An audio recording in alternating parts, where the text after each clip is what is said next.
Europski parlament EP će tražiti od Europske unije, EU, da obustavi pristupne pregovore sa Srbijom dokle god Srbija ne uvede sankcije Rusiji. Ovo stoji u nacrtu izveštaja o novoj strategiji EU u procesu proširenja, a u koji Radio Slobodna Evropa, RS, ima uvid.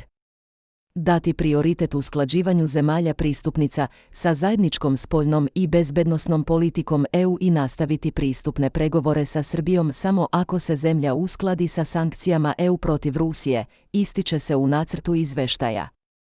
Oko ovog dokumenta će zastupnici EP raspravljati na spoljnopolitičkom odboru 13. oktobra, a konačna verzija nacrta će dobiti formu rezolucije Europskog parlamenta. Na glasanju koje se očekuje u toku novembra, rezolucije EP nisu pravno obavezujuće za zemlje članice niti ostale evropske institucije, Evropske socijaldemokrate.